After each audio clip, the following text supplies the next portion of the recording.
Muy buenas tardes, el día de hoy le venimos a presentar el ciclo menstrual bioquímicamente a cargo de Julián Vargas Negras, Andrés Castaño y mi persona Giselle Valencia. ¿Qué es el ciclo menstrual? La menstruación es la descamación del revestimiento interno del útero que se acompaña de sangrado. Se produce aproximadamente en ciclos mensuales durante los años fértiles de la vida de la mujer, excepto durante el embarazo. La menstruación empieza en la pubertad, o sea, con la menarquia, y cesa definitivamente con la menopausia. Por definición, el primer día de sangrado se considera el comienzo de cada ciclo menstrual, o sea, el día 1. El ciclo finaliza justo antes de la siguiente menstruación. Los ciclos menstruales normales varían entre 25 y 36 días. Solo del 10 al 15% de las mujeres tienen exactamente ciclos de 28 días, mientras que como mínimo en el 20% de las mujeres los ciclos son irregulares, es decir, más largos o más cortos que el intervalo normal. Por lo general los ciclos varían más y los intervalos entre los periodos son más prolongados en los años inmediatamente posteriores al inicio de la menstruación y anteriores de la menopausia.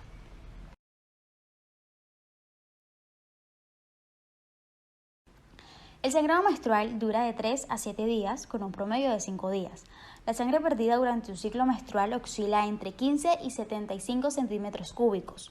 Una compresa higiénica o un tampón, según el tipo, puede absorber unos 30 centímetros cúbicos de sangre. La sangre menstrual, a diferencia de la sangre que brota de una herida, no forma coágulos a menos que el sangrado sea muy intenso. Las hormonas regulan el ciclo menstrual. Las hormonas luteinizante y folículo-estimulante, producida por la hipófisis, promueven la ovulación y estimulan a los ovarios para producir estrógenos y progesterona. Los estrógenos y la progesterona estimulan el útero y las mamas para prepararse para una posible fecundación. El ciclo menstrual tiene 3 fases: la folicular, que es antes de la liberación del óvulo; la ovulatoria, que es la liberación del huevo; y la lútea, que es después de la liberación del óvulo. El ciclo menstrual comienza con una hemorragia, o sea, la menstruación, que marca el primer día de la fase folicular. En esta fase se debe saber que por acción hormonal habrá una serie de folículos primordiales seleccionados oscilando entre 6 y 12 horas después de que comience su elevación, los cuales empezarán a crecer hasta que se defina un folículo dominante para su selección definitiva. El resto sufrirá una atresia, ya que el dominante se acerca a la pared del ovario y se libera el óvulo a la trompa de falopio, llegando así a la cavidad uterina después. El resto del folículo que queda en el ovario se transformará en una masa de células que se llama cuerpo lúteo, que secretará progesterona, la cual prepara al organismo femenino para la gestación. Y si no se produce la gestación, se hace la luteólisis, inhibiendo la producción de progesterona y produciendo la menstruación por la degradación de la parte superficial que se había engrosado del endometrio. Dado lo anterior, este ciclo bioquímicamente se entiende como un cambio hormonal, el cual comienza y funciona principalmente en el hipotálamo, que secreta la GnRH, cuya función es estimular y regular la FSH y la LH de la adenohipófisis. A nivel de la adenohipófisis es propiamente la regulación hormonal de todo el ciclo, secretándose desde la hipófisis la FSH, que a través de la sangre llegará al ovario, donde estimulará de 6 a 12 folículos para finalmente ovular uno de ellos. Al ser estimulados estos folículos, estos van a secretar estrógenos, los cuales cumplirán con 2 funciones. Una al nivel del endometrio, que se limitará a hacer que vaya creciendo y posteriormente actuará a nivel de la hipófisis, estimulando la secreción de LH, la cual actuará a nivel del folículo ovárico maduro, causando la ovulación, y esta sería la mitad del ciclo, es decir, se comprende dentro de los 12 a 15 días. El folículo se transformará en un cuerpo lúteo, secretando estrógenos, principalmente progesterona, actuando en el endometrio, haciendo que crezca, preparando al endometrio para una posible gestación. A su vez, los estrógenos van a inhibir a nivel de la hipófisis la FSH y la LH, dado que ya no son requeridas en el ciclo. Si no se llega al embarazo, se destruyen los cuerpos lúteos, vendrá gracias a ello la menstruación y se aumenta la FSH al final de la fase lútea para empezar el nuevo ciclo.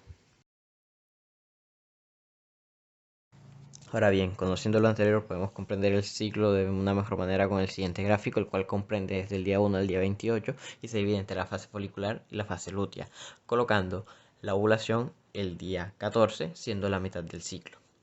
Lo primero observable es la diferencia de temperatura, que aunque no es una diferencia grande, es una diferencia a fin de cuentas y vale la pena mencionarla. Los siguientes serían las hormonas, que tenemos la FSH en color azul, la LH en color rosado, el estrógeno o los estrógenos en gris y finalmente la progesterona en morado. Como se estará observando, la FSH está elevada dado que esta es la que inicia la fase folicular. A medida que los folículos maduran liberan estrógeno y por esto este se ve aumentando. El estrógeno en niveles moderados inhibe la FSH y la LH, sin embargo, en sus niveles altos la estimula. Por esa razón podemos ver un pico entre el día 12 y poco antes del día 14, es decir, justo antes de la ovulación. Cuando se da la ovulación, pues obviamente estas hormonas van a inhibirse porque ya no son necesarias y en su lugar toma presencia la progesterona, la cual se va a encargar de preparar al endometrio, al útero, para una gestación. Finalmente, abajo de esto podemos encontrar que cuando la progesterona retoma sus niveles normales, pues el ciclo intenta volver a comenzar elevando la FSH y bueno, una siguiente vuelta al ciclo. Abajo encontramos el ciclo ovárico que bueno, está conformado desde la fase folicular, la ovulación y pues la fase lútea respectivamente. Y finalmente pues tendríamos el engrosamiento del endometrio. La ausencia de periodos menstruales se denomina amenorrea. La amenorrea es normal en las siguientes circunstancias. Puede ser antes de la pubertad, durante el embarazo, durante la lactancia y después de las menopausias. En otras ocasiones puede ser el primer síntoma de un trastorno grave. La amenorrea puede presentarse acompañada de otros síntomas que pueden ser según su causa. Por ejemplo, pueden desarrollar características masculinas como exceso de vello corporal y voz más grave, aumento del tamaño muscular, pueden aparecer dolores de cabeza, problemas de visión o una disminución del apetito sexual. Pueden haber dificultades para concebir. En la mayoría de las mujeres con amenorrea, los ovarios no liberan óvulos y por tanto no pueden quedar embarazadas. Si la menorrea dura mucho tiempo, pueden aparecer problemas inmunitarios asociados con la menopausia, que incluyen sofocos, sequedad vaginal, disminución de la densidad ósea y un mayor riesgo de trastornos cardiovasculares. Estos problemas se producen porque en caso de amenorrea el nivel de estrógeno es demasiado bajo. La menorrea se divide en dos tipos. Puede ser primaria, que los periodos menstruales nunca han empezado, o secundaria, que los periodos menstruales empezaron pero se vieron interrumpidos. En general, si los periodos menstruales nunca empiezan, no se produce la pubertad y por lo tanto no se daría el desarrollo normal de las características sexuales secundarias como las mamas y el vello púbico. Si los periodos menstruales empezaron luego, que es en el segundo caso, y luego se ven interrumpidos, puede ser amenorrea secundaria, como hemos dicho, y que esta es mucho más habitual que la primera, porque la primera se asocia mucho con trastornos genéticos. La amenorrea puede ser el resultado de trastornos que afectan al hipotálamo, la hipófisis, los ovarios, el útero, el cuello vaginal o la vagina. Estas afecciones incluyen trastornos hormonales, defectos congénitos, trastornos genéticos y farmacológicos. Las más frecuentes dependen si la amenorrea es primaria o secundaria. La menorrea secundaria, que es la más común, la causa más frecuente en estas son por los embarazos, lactancia, disfunción del hipotálamo, síndrome del ovario poliquístico, la menopausia prematura o difusión de la hipófisis o de la glándula tiroidea o el uso de ciertos fármacos.